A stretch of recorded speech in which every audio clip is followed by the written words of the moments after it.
Hello everyone. तो आज हम देखेंगे क्लास 9th का 9th चैप्टर सर्कल यानी कि व्रत और उसकी एक्सरसाइज यानी कि प्रश्नावली 9.1। एनसीईआरटी में सिर्फ 9.1 में दो ही क्वेश्चन है, 1 और 2। लेकिन अगर वही हम राजीव प्रकाशन की बुक की बात करें जो यूपी बोर्ड में चल रही है, उसमें 9.1 एक्सरसाइज में 4 क्वेश्चन है, 1 और 2 और 3 और 4। ठीक है, तो 1 और 2 तो सिमिलर है जो अपने एनसीईआरटी वाले हैं वही। ठीक है, तो दोनों ही बुक कवर करेंगे। देखिए सबसे पहले तो हमें क्वेश्चन पढ़ लो। क्वेश्चन में क्या बोला है कि यदि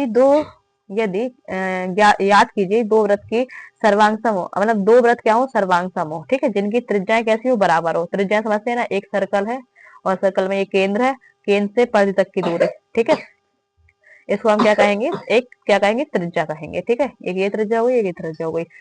मतलब हम व्रत में अनगिनत त्रिज्या खींच सकते हैं, यानी कि केंद्र से परिधि की दूरी को हम क्या कहेंगे, त्रिज्या कहेंगे। ठीक है, तो त्रिज्याएं कैसी हैं, बराबर है। दो व्रत की बात कर रहा है तो हमने दो व्रत खींचे, देखो 1 और 2। इसमें ये त्रिज्या ए बी और पी क्यू, ए सी और पी आर, ये क्या है, दो त्रिज्याएं जो कि कैसी है, बराबर है। ठीक है, तो यहाँ पे भी हमने लिखा टू सर्कल विथ सेंटर्स, यानी कि गिवन हमें क्या है कि त्रिज्याएं बराबर है। त्रिज्या मतलब क्या बोला है ना उसमें, त्रिज्याएं। देखो इसमें इंग्लिश में लिखा है, लेकिन आप लोग को अगर दिक्कत है तो इसमें हिंदी में कुछ नहीं लिखना है, आपको लिखना है दो व्रत सर्वांग सम है। ठीक है, इतना लिखना है। फिर दिया है, यानी कि ये गिवन को हम क्या बोलते हैं, दिया है हिंदी में।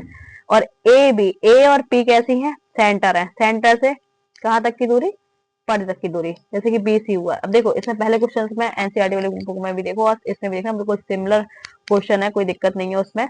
इनकी त्रिज्या बराबर है, तो सिर्फ क्या करना है अपन को कि सर्वांग सम व्रत हो, यानी कि दोनों व्रत की क्या बराबर क्या होनी चाहिए, जीवाएं। जीवाएं समझते हैं ना। देखो अगर ये सर्कल है, ये केंद्र है, केंद्र से पद तक की दूरी को हम क्या कहेंगे, त्रिज्या कहेंगे। ठीक है, अगर विदाउट केंद्र, अगर हम एक लाइन खींचे जो परिधि से परिधि को टच करे, इसको हम क्या कहेंगे, जीवा कहेंगे। तो उन्होंने बोला है कि अगर सर्वांग सम व्रत है, उनकी जीवाएं कैसी है, बराबर है, तो उनके केंद्र पर बनने वाला कोण, यानी कि जो अपना सर्कल पे कोण बनेगा वो कैसा होगा, बराबर होगा। ठीक है, ये अपन को प्रूव करना है, यानी कि एंगल एक्स और एंगल वाई कैसे होने चाहिए, बराबर होने चाहिए। ठीक है, तो यहाँ पे गिवन अपन को क्या है, ए और पी और बी और सी, बी और सी और क्यू और आर, यानी कि ये क्या है, हमारी जीवाएं हैं। क्या है ये, जीवाएं। ये कैसी है, बराबर है।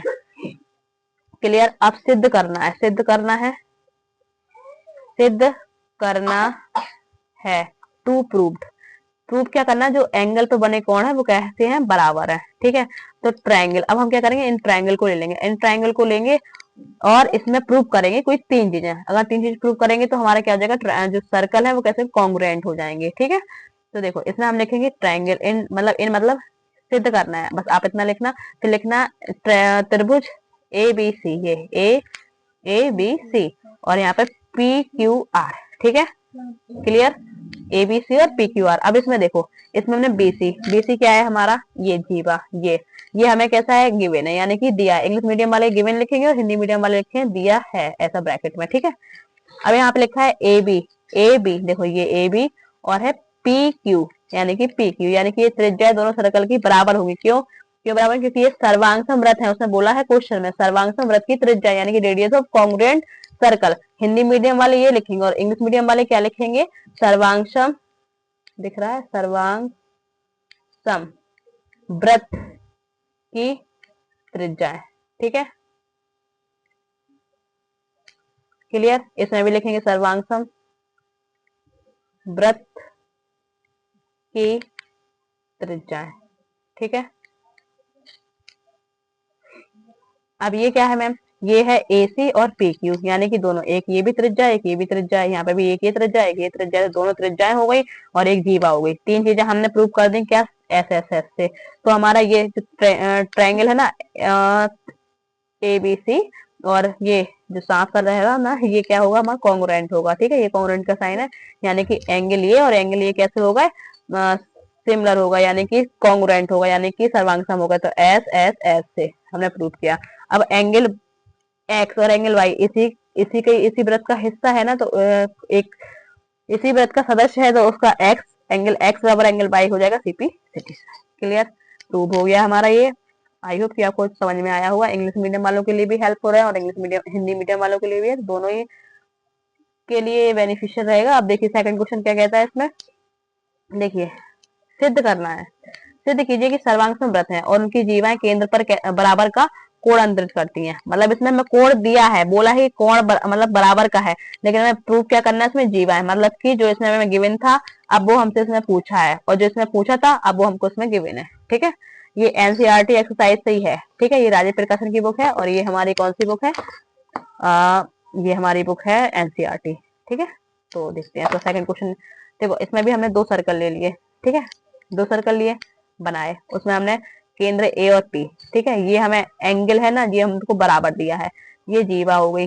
ठीक है, जीवा कौन सी हो गई, बीसी और क्यू आर। एक मिनट, बीसी और क्यू आर। ठीक है, ये हमको दिया है, मतलब जीवा है। ठीक है, अब इसमें हमें गिवन यानी कि हमें दिया है, हिंदी मीडियम वाले क्या लिखेंगे, दिया है।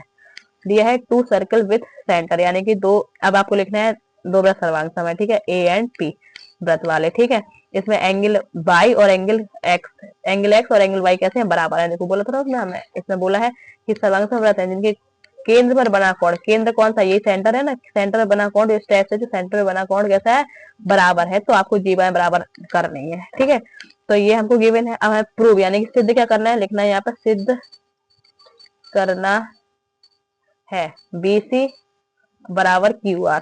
ठीक है, फिर ट्राइंगल ABC एंड PQR, ये हमने ट्राइंगल ले लिया दोनों। अब हम फिर ट्राइंगल में कोई 3 चीजें प्रूव करेंगे और हमारा आंसर आ जाएगा। तो हमने AB देखा, AB और PQ ये सर्वांगसम वृत्त की त्रिज्याएं हैं। यहाँ पे लिखोगे, ये जो लिखा है रेडियस ऑफ कॉन्ग्रुएंट सर्कल, तो यहाँ पे आपको हिंदी मीडियम वाले बच्चों को लिखना है सर्वांगसम वृत्त की त्रिज्याएं। ठीक है, ठीक। और यहाँ पे जो ए बी और पी क्यू, देखो ए बी क्या है, ये ए बी और पी क्यू। ठीक है, ये क्या है, त्रिज्या है, तो हमने लिख दिया सर्वांग वृत्त की त्रिज्या। अब दूसरा एंगल एक्स और एंगल वाई गिवन, यानी कि हिंदी मीडियम वाले क्या लिखेंगे, दिया है। ये आपको क्वेश्चन में ही दिया है कि हाँ एंगल्स कैसे हैं, बराबर है, यानी कि एक एंगल हो गया, एक साइड हो गई। ठीक है, अब ए सी और पी क्यू, देखो ए सी और पी आर है ना, तो AC और PR कैसे हैं, बराबर है। ये भी क्या हो गया आपके सर्वांग वृत्त की त्रिज्याएं। ठीक है, हिंदी मीडियम वाले, इंग्लिश मीडियम वाले रेडियस ऑफ कॉन्ग्रुएंट सर्कल। ठीक है, इससे हमारे दोनों सर्कल क्या हुए, प्रूव हुए। लेकिन इसमें हमने क्या क्या प्रूव किया, देखो एक साइड यानी कि ऐसे रिप्रेजेंट करेंगे, एक एंगल था तो A से करेंगे, फिर एक साइड है तो ऐसे करेंगे, फिर SAS से। ठीक है, SAS से हमारा ये BC क्या था, ये जीवा। ठीक है, कॉर्ड, QR क्या है, कॉर्ड है, यानी कि जीवा है। कॉर्ड इंग्लिश मीडियम वालों के लिए और जीवा हिंदी मीडियम वालों के लिए। BC और QR कैसे होगा, CPCT से हमारे प्रूव होगा। ठीक है, तो आई होप ये एनसीईआरटी बुक के हिसाब से तो ये क्वेश्चंस कंप्लीट हो गए, एक्सरसाइज 9.1 कंप्लीट हो गई। ठीक है, लेकिन राजीव प्रकाशन के भी 2 क्वेश्चंस और हो गए, वो नेक्स्ट पार्ट में मैं भेज दूंगी। आई होप आपको वीडियो अच्छी लगी होगी। वीडियो अच्छी लगी तो लाइक कीजिएगा, शेयर कीजिएगा, कमेंट कीजिएगा। Thank you.